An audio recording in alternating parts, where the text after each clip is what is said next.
Hello friends, welcome to my channel. దాదాపు 10 ఏళ్ల క్రితం ఈ ఇంటికి ఏసీ ప్రొవిజన్స్ అన్నీ సెట్ చేసి ఉంచాము. అప్పట్లో అవసరమైన ఏసీలు ఇన్స్టాలేషన్ చేసాము. ఇప్పుడు హాల్లో ఏసీ అవసరం పడింది కస్టమర్కి. సో ఇన్స్టాలేషన్ చేసేందుకు వచ్చాము. చెప్పాను కదా, 10 ఏళ్ల క్రితమే ప్లానింగ్ రెడీగా ఉందని చెప్పి. ఇక్కడ హాల్లో ఒక రైట్ సైడ్ హోల్ వేసి అప్పట్లోనే పెట్టామన్నమాట. 35 అడుగులు కాపర్ పైప్లని నీట్గా లైన్ చేసి దానికి డబుల్ టైపింగ్ వేసి ఇప్పుడు రూట్ని పంపిస్తున్నాం కదా. ఇది ఏదైతే ఉందో కాపర్ పైపు ముందుగా దేవుడి మందిరంలో ఉన్న అటక మీద నుండి కిచెన్ అటక అటాచ్మెంట్ ఉంటుంది. సో అటక మీద నుండి డైరెక్ట్గా బయటికి వెళ్తుంది. పవర్ సప్లై ఎలక్ట్రీషియన్ చేత 10 ఏళ్ల క్రితమే అవుట్డోర్ యూనిట్ల దగ్గరికి వచ్చే విధంగా లాగించాము.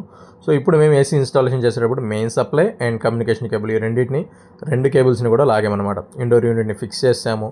అవుట్డోర్ యూనిట్ ప్రొవిజన్ కూడా 10 ఏళ్ల క్రితం అవుట్డోర్ యూనిట్లన్నీ ఒకే చోట వచ్చే విధంగా, అలాగే రిపేర్ వచ్చినా మనం దిగి చూసుకునే విధంగా సెట్ చేసి పెట్టాం. లేటెస్ట్ అవుట్డోర్ చాలా చిన్నది కాబట్టి దాన్ని చిన్న అడ్జస్ట్మెంట్స్తో సెట్టింగ్ అయితే చేసాము. ఇక్కడ స్టెబిలైజర్ నీట్గా ఫిక్స్ చేసుకొని కాపర్ పైప్ లైన్కి టేపింగ్ అండ్ ఫ్లేరింగ్స్ అయితే చేసుకున్నాం అనమాట. ఈ 3 యూనిట్ల యొక్క కాపర్ పైప్ లైన్ ఎలా వెళ్ళిందో ఇప్పుడు చూద్దాం రండి.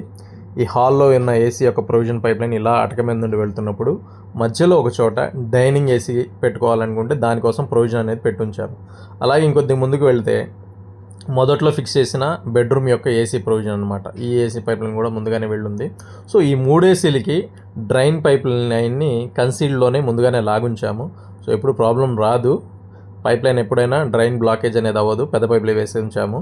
సో అవుట్డోర్ యూనిట్ కూడా అనువుగా ఉండేటట్టు ఇక్కడ నుండి కిటికీలో నుండి దిగి చూసుకునే విధంగా సెట్ చేసి పెట్టామన్నమాట. నీట్గా వ్యాక్యూమ్ చేసి ఫినిషింగ్ వర్క్ అయితే చేసాము. ఓన్లీ వైట్ సిమెంట్తో క్లోజ్ కూడా చేసామన్నమాట. మన వర్క్ నచ్చితే, అలాగే వీడియో నచ్చితే లైక్ చేయండి, కామెంట్ చేయండి. 10 ఏళ్ల క్రితమే ప్లానింగ్ చేసి ఉంచాము.